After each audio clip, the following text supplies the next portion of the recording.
So you got to change the paradigm, and it takes a while. People using the term regeneration think, well, we'll just do some different things tomorrow. Regeneration is about thinking.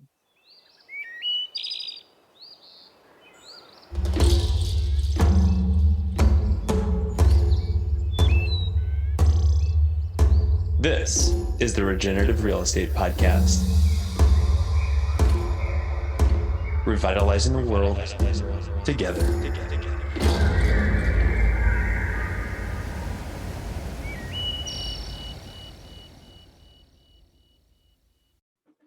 Everybody, welcome back. I'm so pleased that Carol Sanford has taken the time to come on to the Regenerative Real Estate Podcast. We just discovered that we're not too far apart. Carol, welcome to the show. Thank you, Neil. Thanks for inviting me. And for the listeners, you're not too far north. I'm in Portland, Oregon, and you're in just north of Seattle. Yeah. How are you doing in these crazy times of COVID? So I don't think much about it, but that's because I don't go anywhere. I stay home, but what I am doing is seizing the opportunity of a disruption to help people think about how do you work with disruption if you're a change agent like you, like the people who listen to you. So I did 27 morning meetings on how it is you can help you through whatever it is and help others and use it to bring about great change. So I'm kind of in heaven getting to do what I do. That is entirely refreshing than a lot of people's responses. And one of the reasons why I found out about you is from another podcast guest, a lady named Sonia Bochart, who is an amazing designer, very soulful in her work. And she said, Neil, you really need to read a book called The Regenerative Life by a lady named Carol Sanford. And so I picked it up, and I really like to start off these episodes by understanding who I'm talking with, really what their backstory is, because I find that we are the sum of our experiences. Yeah. And I read a little bit about your upbringing with the learnings of your grandfather, but there's a big chunk of your life that I'm so curious about. And I'd love to give the listeners just some more exposure of who are you and where do you come from, and how did you become the Carol Sanford in the business consulting world that you are now? Well, first, I'm not a consultant, never have been, never will be, because consultants are experts. So, and I don't believe in expert advice. I am still becoming also, Neil. I ain't done yet. And I do believe life is an eternal process. Let me pick up a couple of things that might be helpful that aren't in the book. And then if people read it, it won't be redundant. I went to UC Berkeley. I got to study with Thomas Kuhn, who wrote The Structure of the Scientific Revolution. It was published the year he was guest lecturing there, or the 2 years. And he was still figuring out what it meant. But I'll tell you, it changed my life, because I had grown up in a very strict, religious, dogmatic world. And he said to all of us, first time I heard him lecture, we don't know for sure what truth is, but we aren't very good at discerning it because we pick one or we're taught one, and then we stay that way. And science has done that for years. And I'm looking back at what makes it change. Well, that flipped everything on its head for me. I was also studying philosophy. And so I ran into Pythagoras and Socrates, which were, a few hundred years apart. But the Pythagoras was looking at paradigms also. He didn't use that word, but he talked about foundational shifts. And Socrates was creating one. And I could see that in what I was studying. By changing how we know and what we study, we would now call that epistemology, right? How I'm allowed to know things. In science, Kuhn was saying the same thing. We're not allowed to know or research anything that isn't already known, and we can't show its heritage. You have to literally directly stand on other shoulders, and it takes something pretty disruptive to be able to shift things. Those 3 studies then sent me searching for teachers, because Kuhn left and went back. I forgot where he went, MIT somewhere. And the other thing is, I did have a professor who had studied with David Bohm, who also taught at Berkeley. So Berkeley was a pivotal time for me, besides the fact that it was also in the middle of the war at Vietnam, the free speech movement. I mean, there's never been a time at Berkeley like when I was there. Those shifts sent me looking for teachers, and I found Joseph Campbell, who did all the work on the hero's journey and mythology, Arthur Young, who created the Bell helicopter, and he did work that built off of Pythagoras. And I went, oh my gosh, this is so exciting. And then I found Charlie Crone. I mean, all of these people are long dead, right? But he had worked at Procter & Gamble in the world of business, and he had taken Socratic processes and spiritual processes coming through esoteric teachers and meaning, all of which were based on this kind of new thinking and how you shift thinking. I studied with all those people. And I was probably the only woman around. It was really strange. I don't remember another woman until I got to Arthur Young. And then there were a few, and Charlie Crone. I have made my own way. I've created communities to continue to study and bring that kind of thinking in and to make it practical. So the reason and business is one place I hang out. I hang out with business particularly because if you look at the kind of things you care about, we're just talking about the change in your practice. A lot of it is influenced by business, the good and the bad, but a whole lot of bad. And certainly in terms of what happens to social systems. One of my previous books, The Regenerative Business, talks about how business undermines democracy by every time it carries out a human resource or strategy practice and they can't see it. So I picked business because I could see that if we could shift their paradigm and shift their view, then a lot would happen. I said to you, I'm not a consultant.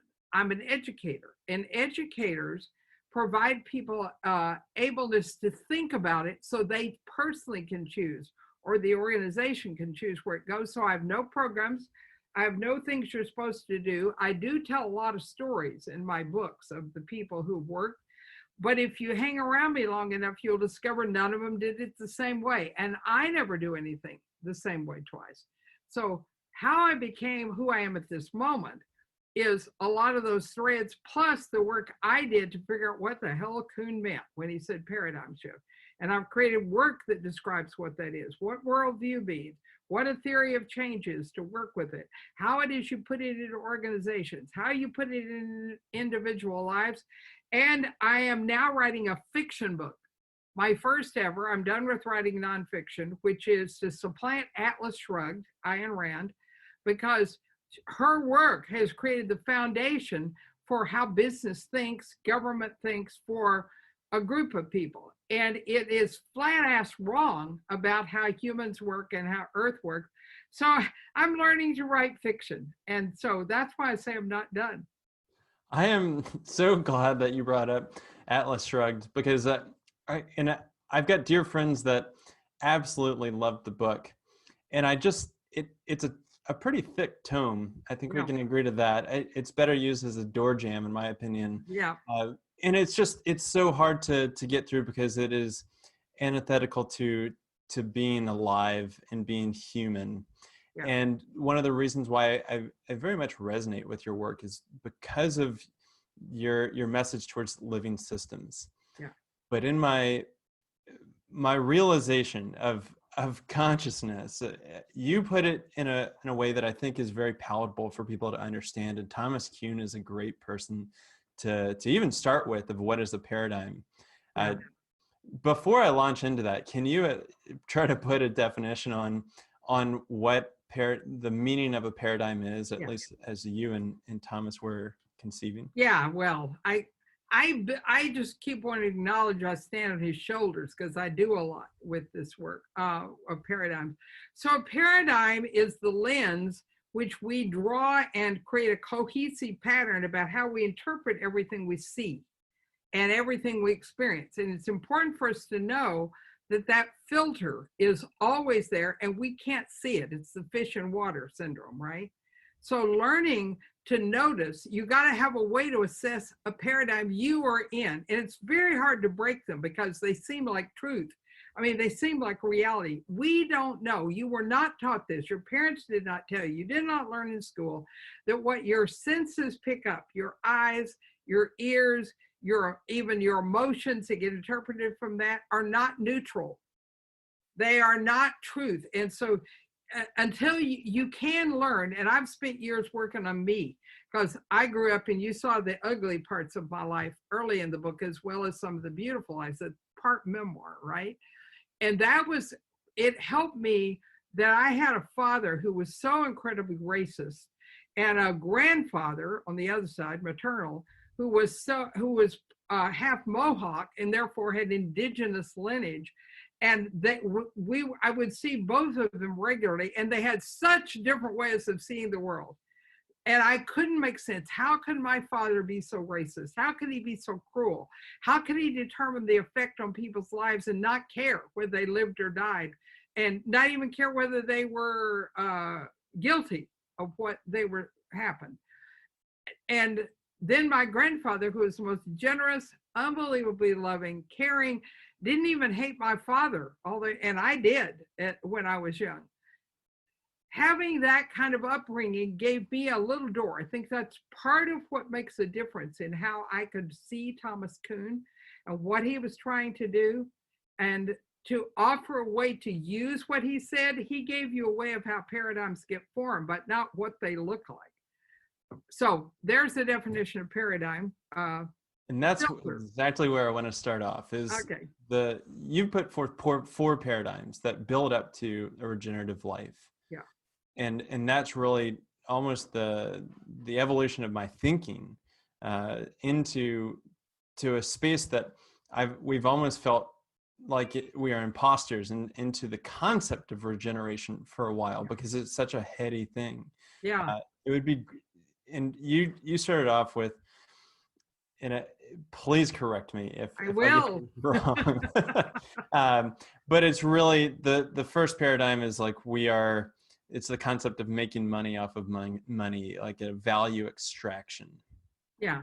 It also is a value exchange, because all of us have to get value for what we do. You need to make a living. I need to make a living. But what we need to do is move. That paradigm means we get more than we put in, as opposed to we give more than we get back, right? And that is the nut of that one, is how you look at the value exchange. Is it extraction? But it's still not sufficient. So you're in the ballpark. And of course, since I wrote each book, I've evolved what I think. So you're going to get a little of the confrontation, even though you were right about what I said in the book. And where this ties in with Ayn Rand's thinking is that it very much flourished during that time, especially during the Industrial Revolution of the titans of industry, and it really moves into. I don't want to actually take your work away from you. It's mainly I would love to. We move into a rest disorder, and that, like, let me. Okay, do your version. I would love to turn it over to you, because I work much more as the interviewer than the interviewer. Okay, great. I love, we were in just a dialogue, I would be asking you as many questions you're asking me, but I can't play being interviewed. So let me talk about where rest disorder came from. So the value exchange is as old as at least kings and queens, where we have it written up, and they were supposed to get more just for being ordained. But in the various periods, but got very obvious in the 60s and 70s, that the Industrial Revolution was eating us alive. Both of them were eating us alive. And a group of people started to rise up. And you're an example of people who rose up against your own profession and said, wait, we're in the wrong paradigm. And I call that a resting disorder, because it was about arresting disorder, the lower paradigm. We got to do less harm than that. We've got to, don't beat your children as much, equivalent. It's like doing less harm is not very complete, but you can see how it happened, because the degradation and degeneration was so huge needed to be a group of people, and still are. This is where the sustainability movement is, circular economy, donut economy.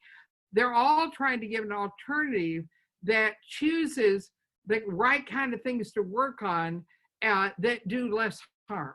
So it's a good step, but it's really insufficient, and we've got to go faster to the other view to get to do what we need to even have a planet that's alive. And that's exactly, so where I wanted to go with this and with the paradigms is that we've followed this chain almost of, once we started to clue in, and this is a real estate show, so we're going to tie it into the built environment, is that we started to realize that we are living in a degenerative system, and it's underpinned by our culture.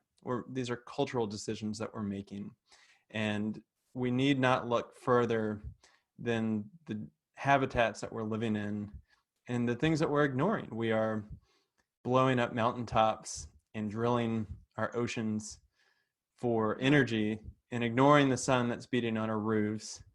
We're depleting our aquifers, having water come in.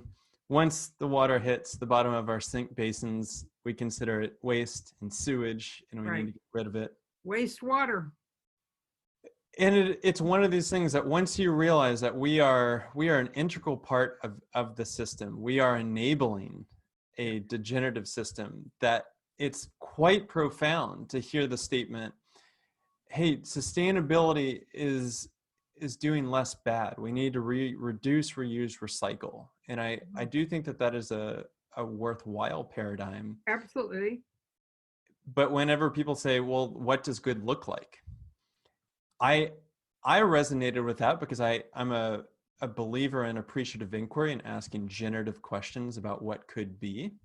But I also really resonated with your message of, well, good can be a flavor quite subjective to a lot of people. Yeah. And I want to just keep building from there. So let me tell you how we got to do good. There were a group of people who, in two pockets, one were in the sustainability movement. I was working with Seventh Generation, founded by Jeffrey Hollander, and they had built their entire business on the most sustainable way of operating for personal care and household products. And the first time Jeffrey heard me talk about arrest disorder, he immediately spent the next 2 years, took me forever to shake him loose from, well, I don't want to do just life bad, I want to do good. And because Jeffrey had a big voice, he actually created that as a paradigm conversation about 20 years ago. And so people said, no, we don't do just less bad, we do good. And I went, oh, okay, I failed, right? Because do good is how we colonize. We colonize people's minds with, you should think this way, you should do this kind of thing. We go into other countries, we give money philanthropically out of a do-good mindset, because we want to be, like you said, generative. We want to generate something for them that we know is good for them by our definition. And it has caused as much harm over history because it's based on the projection of what I think you need, how you should have it. I'll give you the money, I'll do the work. And took Jeffrey a very long time to say, okay, now I'm stuck in doubt, do good. And where do you go from there? You know, that's, what are you offering, where I think so many people are striving to do good. They're not exactly sure what that looks like, but there's got to be a different way. There is. The problem with all three of the lower ones, they have two challenges, which means they can't help us do what we mean to do when we're trying to do good or arrest disorder.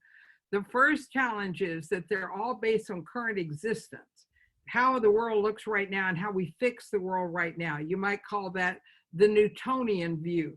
That's the other guy I did a little connection to. I mentioned David Bohm, who was working with Einstein and some others and was trying to help us see that the paradigm problem we have was we kept trying to fix something that already existed or in the world rather than look at how living systems work. We still, all three are anthropocentric. even the do-good came a lot from the humanists, the human potential movement, but it was all about humans not fitting the rat theory, which was part of worldviews. So if you get people who are working out of trying to rearrange existence, it's literally, and this sounds mean, I don't mean it that way, it's rearranging the deck chairs on the Titanic as it goes down, because you're doing something not based on the evolutionary processes that are going on in living systems and learning. And I don't mean nature.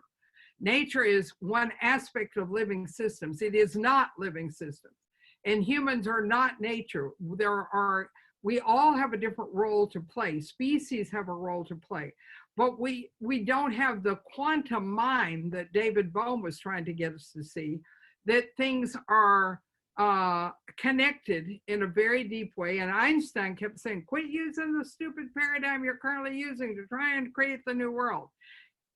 He got that from David Bohm. He acknowledges that David Bohm is what he calls his spiritual son, and says, S-O-N, if you don't get out of the working on existence, even with doing good for people on the deck of the Titanic, you can't get there. So we are not taught how to see the world in living systems. I was blessed with 2 or 3 interventions in my life that helped me. Otherwise, I wouldn't even know to work on it still. One was my grandfather, who was a farmer, pig farmer, fed half the town, right? He worked for the agricultural extension, and he made me pay attention to that kind of thinking. The other was Regenesis, who you said, Regenesis group, who my best friends founded. And I helped them build it as a business because I know how to do that and develop the people and the community and I'm not taking credit for anything they do, but I worked on the thinking capability and support them being able to deliver it. I learned so much in that process from Joel Glansberg and Ben Haggard and Pamela Mang about how living systems work.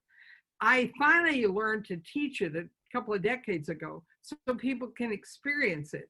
Now, let's step into trying to do work that matters. So don't call it good, because good is always relative.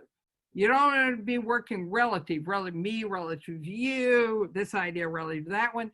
You want to be working on being able to envision, and the whole paradigm is working indirectly. And we should come back to that, but maybe I should pause for a moment and see if just the concept of living systems you think is making sense yet to your listeners. I know it does to you. How are we doing?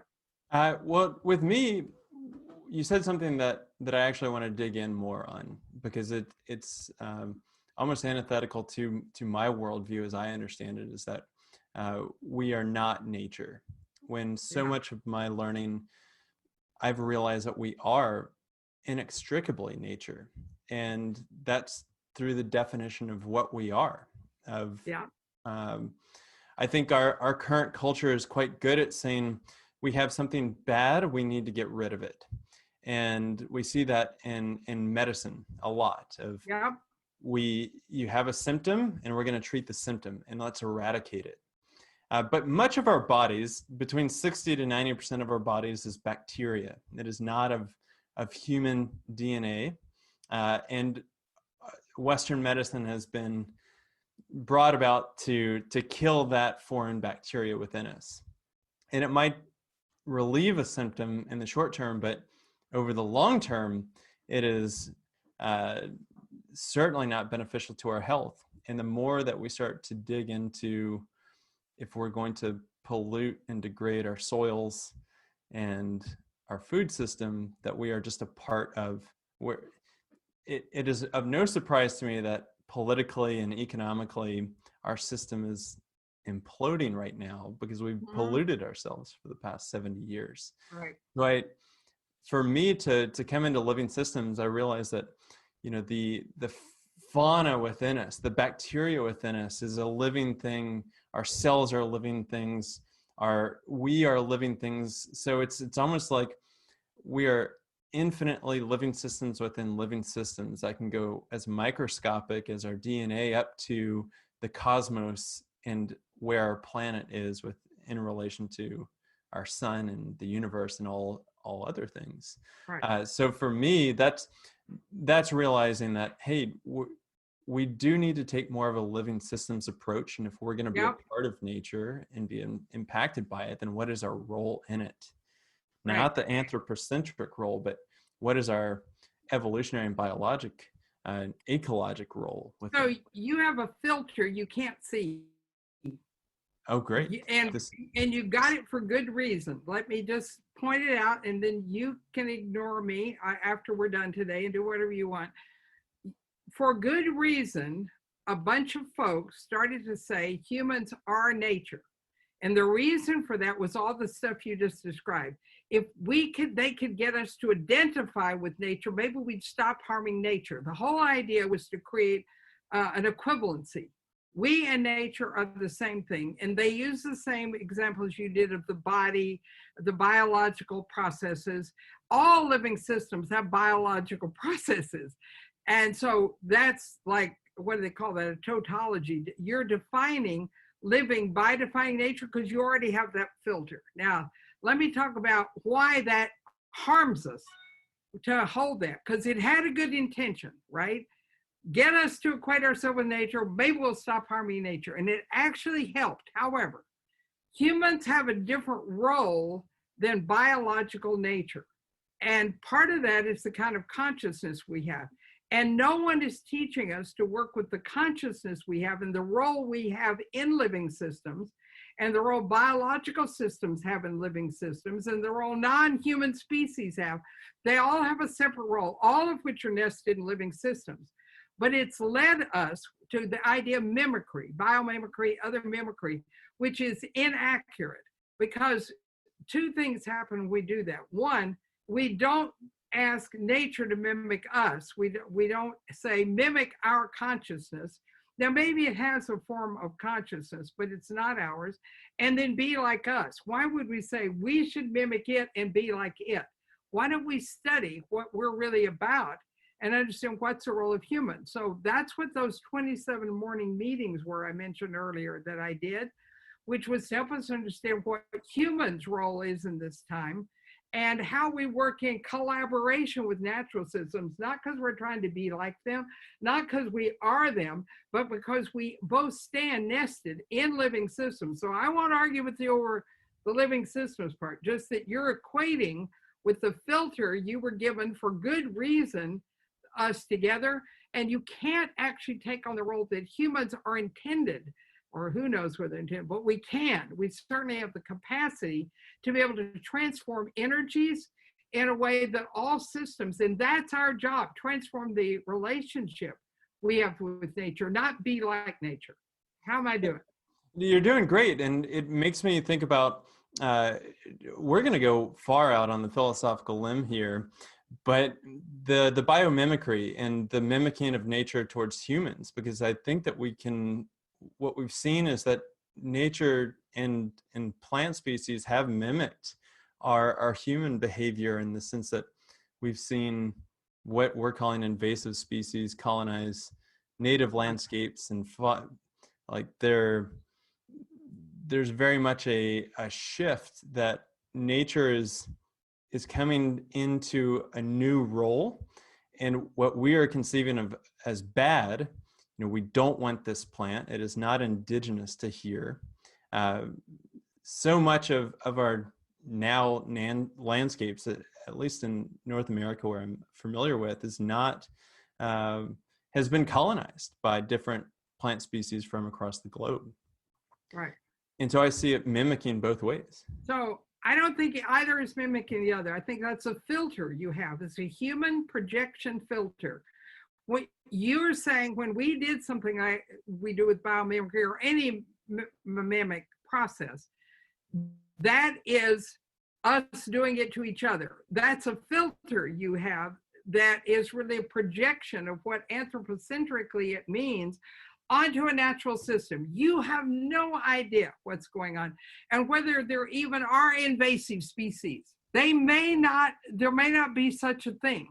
The problem is our projection of how humans interpret things which is by definition anthropocentric. When we interpret any other species based on how we see it, we can't actually see it. The other thing I watch happen with the mimic processes is we end up using nature. So the whole biomimicry movement, and again, I understand some of what got people there is, how do plants wash themselves? Could we wash things more naturally? Well, there's no such thing as how plants wash themselves. Every plant species is unique in what it does, what its chemistry is. And if you're really a naturalist or a botanist or maybe an evolutionary biologist, you would have, my evolutionary biologist friends say that is insane that people think there is a way that plants wash themselves or clean or do this and that. We objectify it. Okay, plants are like this. Here's how they clean. We no longer can see the uniqueness in plants and understand that each one, each species certainly has a role to play that is unique. There's no way you can cross species and make those generic, therefore you're objectifying. And so all the language you're using is coming from an anthropocentric view, although you denied wanting to be in that world 3 minutes earlier. The minute you project all of that stuff onto plants, you just were anthropocentric. And this is why I love having you on, and why I was initially intimidated, because your intellect is certainly illuminating towards some of the blindness I may have, or just the evolution of, I think, coming into these paradigms and this way of thinking, and really trying to wrap my head around, if we're going to put the word regenerative in something that we are doing, I not only encourage, but I am seeking out people that can help define it, or at least help us see our blind spots. Okay, so here's your job now when you do that. So far, 95% of the term, people who are using the term regeneration have no idea what it means, and you're asking them to define it. And what they're going to be doing is projecting their past view of what it means to do good. Listen for that. You'll hear a lot of do good. We're in regeneration. We really make sure we restore ecosystems. We help make sure they're healthy. We give money. All that's do good, not regeneration. You'll hear others say, well, but we're working with circular economy, so nothing is wasted. So as you ask people to define for you, 95% of them, maybe more, don't have the 7 first principles of what living systems work like, and they don't have the rigor to examine themselves. I just did in Australia, Friday night, Saturday morning for them, a 3-hour workshop on how to assess yourself about whether you're regenerative, which is what I want you to do, rather than go ask other people to define it, because if you aren't rigorous, you're going to get a lot of garbage that comes from the other paradigms. That's why I have them there. Not so I come assess you. We do that because people can see it and it's a lot of fun, right? Makes it more interesting to listen to us. But I don't want to be a consultant to you. I want to be an educator in that we draw it out of you, which is why I would rather ask you questions and have you do an assessment of yourself. That's what you want to get to, because that's a regenerative process. The expert is a non-regenerative process. It's an epistemologically incorrect. David Bohm, brilliant work he did, said, every time we work on anything directly, like a watershed or racism or anything, we go try and fix it, we are no longer in a quantum paradigm. We're in the old classical. So I'm going to give you a metaphor. You'll be able to remember. You like metaphors. We are tending to work as though we are cue stick. There is a cue ball. We are on a lovely billiard table, which has all these pockets, and we decide which pocket that billiard ball should go in. And so we hit it, assuming that we're in the right body position, we're in the right mindset, we figured it all out. We hit that ball toward the pocket we think it should be in, and we assume it has no choice. And then we just, well, I'll do better next time if we screw it up. So that's what David Bohm says is our problem. We are cue sticking the world to try and get it fixed with all the stuff. And so listen, when people tell you about regeneration, they're going to be a cue stick telling you exactly where the ball should go into what pocket. And the minute they do that, please question them. And so what do you offer forth, like going in, if somebody hasn't read your books, especially the Regenerative Life, the one that I picked up, what is the framework that you've got really 9 principles that you've laid out in there, 9 different roles, 7 different roles, excuse me. Oh, you're talking about the 9 roles, meta roles. Well, where I'm really driving at is like, if we're the cue ball and other people are coming in with cue sticks and they're telling us where to go, how do we transition out of the do good into a more regenerative space? All right. So David Bohm taught us all, and so did Einstein, that we have to work indirectly. So by the way, people only get to me by referral. You cannot enter one of my communities, one of my education communities I'm about to tell you about, unless you're invited by someone in it, or you picked up and read a book and I know you actually made some discernment. I have people send me all the time and said, I hear, people can make 35 to 65% revenue growth in the first 5 years every year. I want to work with you. And I say, that's true. It's in print. I don't work with people who want to work me for money. Money is what you're able to get. All right. So now, how do you work with people? I used to go into companies. I'm too old. I can't walk well enough. I don't like to travel. And now I can't anyway. But I used to go into businesses. So you've seen if you go back to my first book, The Responsible Business, you'll see I worked with DuPont in the mining industry, TiO2 industry, radically changed what they thought, worked with Chad Holliday to create the UN Global Compact. And all of that came from referral. But what I did is work with them over many years, because it takes a long time to re-educate this mind. I mean, Neil, you're a really good guy, and you sat here and argued with me that humans are nature. So it's going to take a while to be able to change those things. And you think you're still not anthropocentric, and you are. I love you anyway, because you're on your way to something. So I listen for whether people are in a growthful learning process and want to build what I call, and have for decades, a developmental organization. It's not a deliberately developmental. That one's not even developmental.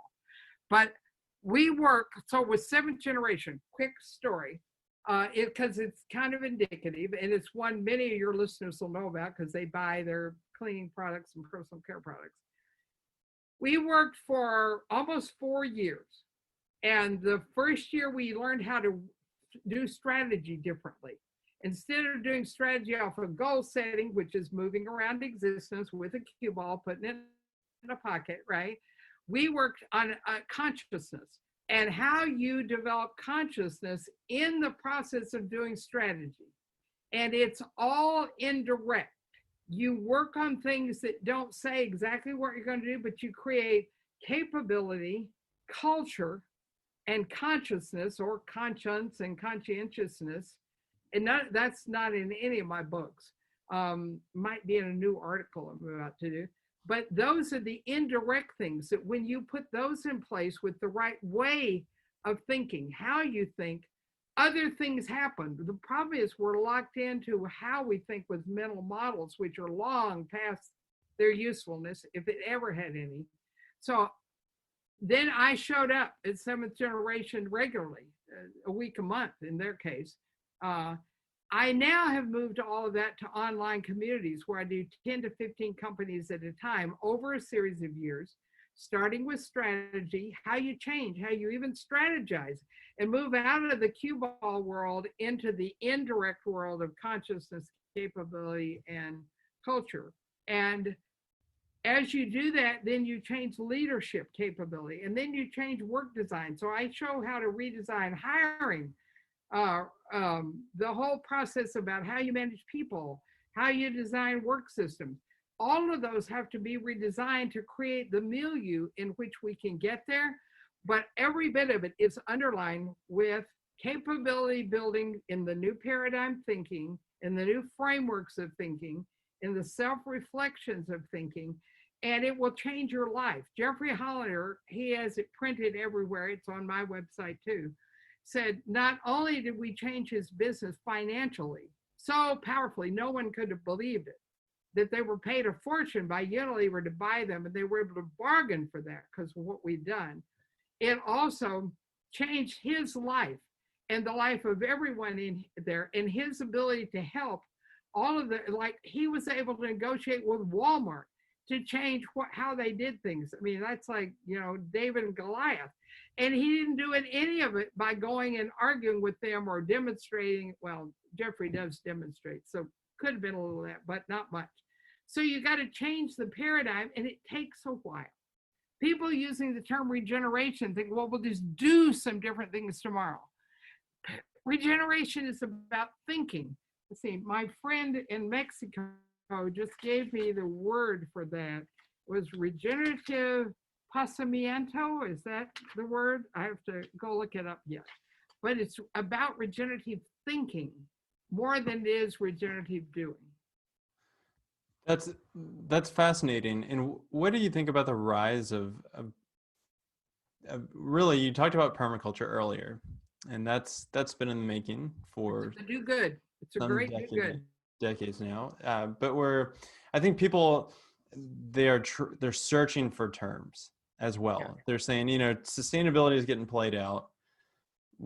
What's next? And I think people are grasping for that, and regeneration might be that next term. Oh yeah, it is. It drives me crazy since I've been talking about it for 45 years, and now everybody is. And I don't think it's evil. I think it's not understanding it's a paradigm shift. I think, and there's another good reason for trying to do that. You talked about this earlier, avoiding or overcoming the imposter syndrome. Language actually frames how we think if we examine it. Otherwise, what it does is banalize the new language we had back to where we currently are. So what you want to ask people, we're going to keep interviewing them about regeneration, is how has your idea about regeneration changed over time? How have you worked on you to step up to what that new thing is? And how does it fit with what you're already doing? And you did what my friend Pamela Mang called at Regenerative Group said, otherwise it's just the beat to fit and paint to match, right? So I beat it until it fits what I'm already doing, and I name it something so it's new paint to match. It's not really moving me into the new paradigm. It's pulling the new paradigm in to clothe me and what I currently do, and now I feel a lot better. What do you think it's going to take something to move people into the new paradigm? Education and development. Education and development. What is a vision for education in a regenerative sense? So I run a new community called the Regenerative Educator, and it's filled with people who are either in corporate education, higher education, primary, homeschooling, private education, about what that means. And generally, it is a major shift in epistemology where you don't have any expert teachers telling people what to do. You create, I said to them, the first thing you have to come to grips with is that education needs to happen in a value-adding process, not in a classroom. So what that means is I worked with several schools, and what you do is you create something they're doing that has value, it's adding into the world, and the world counts on them. So kids growing food that is committed to particular restaurants because they're going, or schools, because those people are going to count on it. It's not a value-adding process just to be busy. So you could create gardens and art and things like Montessori and others do. But unless you are in a process, I grew up for a little while in a farming community. As a kid, every time I milked a cow, I actually knew who was going to be buying the milk that day, which store, which family. And so my mind was fixed on they're going to be here at 9 o'clock and I got to get up at 5 a.m. And also that cow needs me And by the way, I've got to actually convert some of it into butter before they get there. And that's when I was young. I didn't have any trouble learning to think systemically. You can see it, right? I was thinking in external considering. I was thinking in personal agency, which is my book, The Regenerative Business, about how you build that into people. So the process of education has to get out of the classroom, not on tour trips, not on people coming in and visiting, but on kids being able to contribute and having self-initiation about how they get to do that. And I do that in the way I teach. I teach at 3 universities, and some I still do in Europe. Don't fly there anymore. That process is number one. The other part of the epistemology is that you no longer give people a curriculum that they have to learn, that you've decided how they have to learn it. They're getting frameworks introduced to help them think about what they personally chose and committed to work on. That's like, oh my gosh, I have no classroom, I have no curriculum, and now you have no teachers. Because what you do is kids are generating, and this is true for adults. I'm saying kids because I've got my granddaughter and grandson in my mind. But what you're doing is having them within a system. And this is well tested. This has gone on forever. This is not like radical and new until we can get education. And I just got to ask to work in Qatar, however you want to say it, because the queen there has decided that she is so excited about regenerative education. They want to do this and transform how they educate students. And of course, they already have girls involved, which others don't. So you get rid and you replace them, but you get rid of classroom, you get rid of curriculum, and you get rid of consultant, right? The expert. And you replace them with evaluating process where kids know what it is that they're joining to make a difference in. They bring their own choice about where they want to add, so their essence comes forward. And all you educate them on is how to think about those. It makes me think of a story. I met the founder of the Acton Academy, which has an unschooling right philosophy. I know them. And he recounted to us that his kids were in Montessori school and they were looking for another educational center to move his kids once they graduated from the elementary. And they went to the headmaster of the best school in Austin, best private school. And the headmaster said, you should really pull them out early because it's going to be a rough transition to go from no structure to 7 periods a day, listening to the bell to ring and going from subject to subject, that like you need to integrate them into our system as quick as possible. Yeah. And he said, is that a good system? Do we want that? And he said the headmaster got quiet for several minutes and said, it's the best that we can do. And yeah. It's based on an old paradigm of the cue stick hitting the cue ball into a particular pocket of 7 subjects. Is the education the same as development, or do you make a? No, education can be done developmentally, which is what we're talking about here. But if you use the term broader, like it's modern looked at, then no, you can use a cue stick. My kids went through high school in a cue stick economy, but they had been in an open system kind of view for the first 7 years. And so they thrived. They knew how to work the system, how order worked. To me, education comes from the word educare, which means the Latin word to draw out, like duct tape. Duct tape is a conductor, and it means to draw out or draw through something. That if you're really doing the true meaning of education, then you can't do it without development. You can't do it without critical thinking skills being built. You can't do it without personal, self-directed, self-mastery, personal agency, internal locus of control, external considering happening. That is built into the process that now the non-expert educator is doing to help the kids. Do you have kids? I do.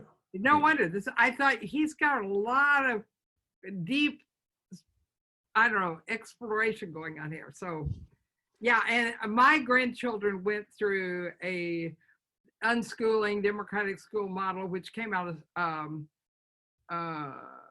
oh God, what say Sudbury, and it's very similar to what the Acton folks were. I mean, there are differences in form, but philosophy is very much the same. It's very apropos to the time that we're in, as communities are struggling right now to envision what is life going to look like with political social distancing guidelines. Yeah. And our work is actually shifting to reaching out to communities and particularly neighborhood associations to say, you know what, we need to understand where we're going, to tap into that collective wisdom that we have by looking at the best of what was and what is, and imagining what could be.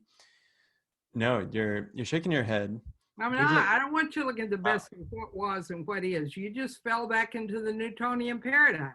Oh, this is so good. This is really, it's disrupting the patterns that I have fallen into. But I do think that we need to collect it. We need to tap into something to envision. You want to tell you what you need to tap into? Yeah. You already know the answer to this, but you forgot it. You need to look at the story of place that any living entity as defined by nature would define it, and that can include how humans created a system. Every life shed, I don't call them watersheds because that's anthropocentric, right? It's my water comes down here, or my air, or my food. All those are anthropocentric. That life shed, which is filled with life, has a story. It has a hydrological, a biological, a geological, a settlement pattern, economic pattern, cultural pattern. Until you understand that, and you can't go do it. You have to go to the indigenous wisdom holders and to the naturalists who understand all that. And that's what Regenesis Group does. And I hire them all the time. In addition to they study in my communities, and we've got this wonderful exchange, and define what that is before you go into the community and work on governance.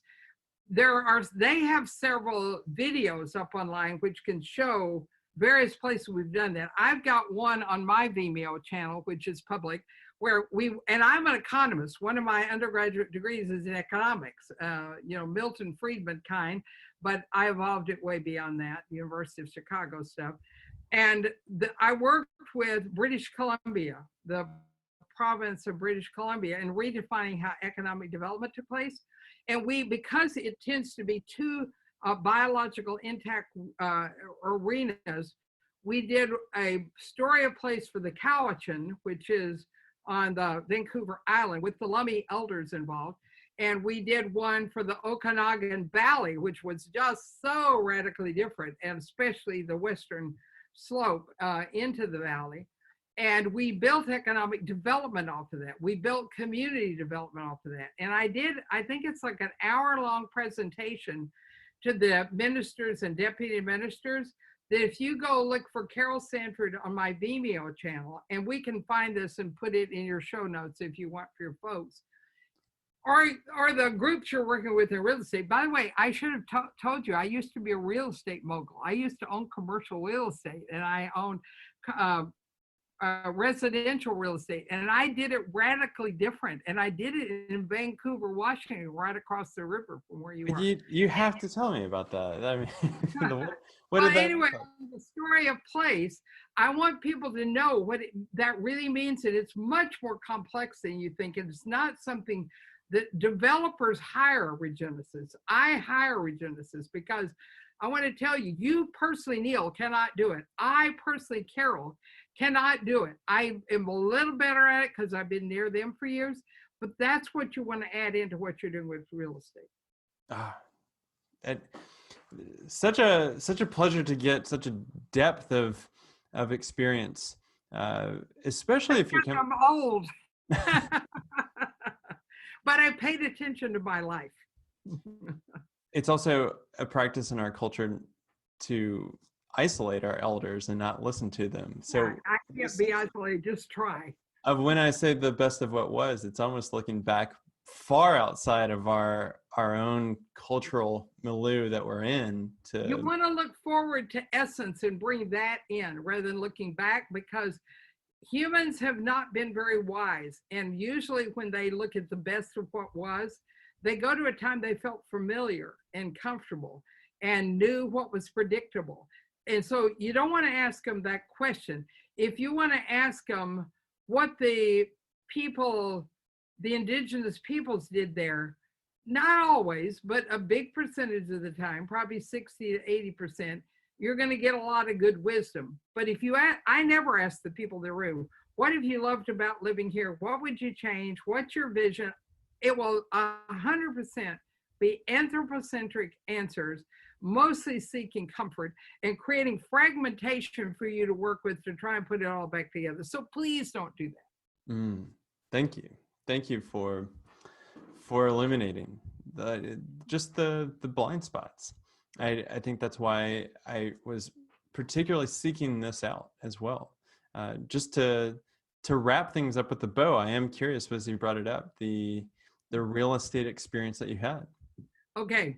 I fell into real estate because I had a stepdaughter who got pregnant, young age, got married, and they couldn't afford to figure out where to live. And I thought, well, I'm going to buy a duplex, and they can live in one half of the duplex, and I'll rent out the other one. Well, as I started interviewing people, I found out how challenging it was. And this was what year? 2000, probably, maybe 1999. And I owned all of those till 2003. And then I bought some more. But what I ended up doing after, I realized Damon needed a job also. So I bought a complex of apartments. It had 15 units. And I moved them there, gave her the ability to be a manager. And again, I noticed how hard people had their life was. And so I decided first, because I kind of knew how to manage money. I've never been in debt. I buy houses for cash. I buy cars for cash. And I learned that it's one of the few good things I learned from my father.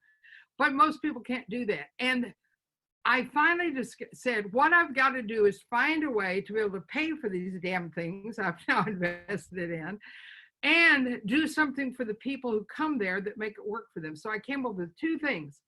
One was I went to 3 local churches who were working with bringing immigrants in, got them to agree they would co-sign, or someone in the church was, and that these people would then become a part of the team of helping do the maintenance on the building. And they still had to pay, but they had no social security card. They had no work history. But I was able for 4 years to ensure housing. My housing was taken care of. I couldn't believe how well my apartment units were taken care of. I had no worry. I had a floor, right? I had co-signers, which had good credit, super good credit, and a church which agreed to back it and all its members. So that's pretty radical, right? That's a really different business model. And most people say, I'd be terrified. Who are these immigrants? I said, look, the church is sponsoring them, bringing them in. I don't even have to do a review. Second thing I did is I bought a subscription to what was then called Cheapskate Monthly. It doesn't exist anymore. And I held weekly meetings with any of my members who wanted to come to talk about what was in there, educate them about how money worked in the culture. And not all of them were immigrants. We had local folks too. And help them actually learn about the order of the money system. And I never, ever, ever had anybody who ripped me off, who didn't pay their rent on time, who didn't find another tenant for me before I got there. And so I would have done really well with all that money if I hadn't, when I sold those. My husband died 2003, and I sold all of them, and I bought real estate in Seattle, same kind of stuff. And then 2007 hit, right? And I got killed, and I lost pretty much all the money I had. But I don't regret even a minute of it. I learned so much about how real estate works, how the money system works, and how I could be an extraordinary landlord while I was able to make some of a living off of it. Oh, wow. That's a great story. Yeah. And Carol, I will link these things in our show notes. I will promote your books on the show notes. Great. What's the latest book was The Regenerative Life? Is Yeah. that right? And I also have 4 podcasts. I have a YouTube channel. I mean, I'm a busy girl. You want to know the name of all 5 books? The easy way to tell people is go to carolsanford.com. It's all about me, right? carolsanford.com, and look under books. If you click on just books on the nav bar, it'll tell you about all 5 books and what they are, how they fit together. If you're in business, small or large, you should get the regenerative business as well as the regenerative life. The business is more about how you run a business. The regenerative life is how individuals in whatever role they're in. What was your phrase earlier on the I'm not sure. Oh, I know what it was. Everybody can learn to be a change agent, no matter what their role is, right? And that's what that book is. So the earlier 2, there's one for entrepreneurs, the responsible business, and there's one about working in ecosystems, how to get out of the sustainability trap, called the responsible business. So all of those, and they're woven together, and I'm still writing, but mostly in papers. Go to Medium, which is a place you post articles, and I've got 100 or so articles there. I publish a magazine there on economics, the Regenerative Economy Collaborative. And the last thing, well, 2 things. I have a podcast that, well, I have several. One interviewing business people, one interviewing capitalists, people who do economic investment and so forth, the regenerative, what is it called? The responsible capitalist. And I have one called Business Second Opinion. You know, like when you go to the doctor and get a second opinion, well, I give you a second opinion on Harvard Business Review, 1 article at a time, just like I'm doing with you. I confront the authors, they aren't there to hear me, and I give you an alternative. So I am the on-air talent as well as the producer with my co-host, Zach Swartout. And then I have a series of communities which people can join. You ask how people would get here. You can scroll down on carolsanford.com and it will take you either to a business channel of how companies, you have to come in teams, like I talked about earlier, or individuals is under another one called seed-community. So I'm trying to seed ideas. And it has the regenerative life roles, the regenerative educator we talked about, the regenerative change agent, the regenerative parent, which will be starting up eventually. So if you can't get enough of me, you can go get all you want on those kind of channels. The amount of work that you're doing is just astounding. It's incredible to see the proliferation of just very deep thinking. Yeah, as well. I don't have young children anymore. I have grandchildren. So what else would I do with my time but make a difference with my life? Carol, thank you so much for taking the time to come on the podcast. I really appreciate it. Neil, you're great. I really, really enjoyed it. Thank you. Okay, everybody, that is a wrap. Thank you for tuning into this episode. I hope that you got a lot out of it. These conversations are so important to me, and they are so important to the times that we're finding ourselves in. If you want to connect with other like-minded individuals and with thought leaders in this movement, be sure to check out our Facebook group. It's called Regenerative Real Estate. You can find it, request to join. We'd love to have you build the community with us. If you want to find out more about us and our organization Latitude, you can go to chooselatitude.com. We're a Pacific Northwest-based real estate sales and development team that help people live in more thoughtful and resilient ways. We believe in sustainability as a powerful force for good, and that's why we're putting so much emphasis on creating meaningful dialogue and content like this podcast to bring it to you. Just one last ask before we end this podcast. If you could please go to whatever platform you're listening to this podcast on and leave us a rating and review and hit subscribe. That way you can get notified whenever we're dropping the next episode. And the feedback is great for us. It really validates what we're doing, and it really goes to signal to potential guests that, hey, people are tuning into this, they want to hear from you, and they want to hear about the regenerative real estate space. Okay, thanks again for listening. Until next time.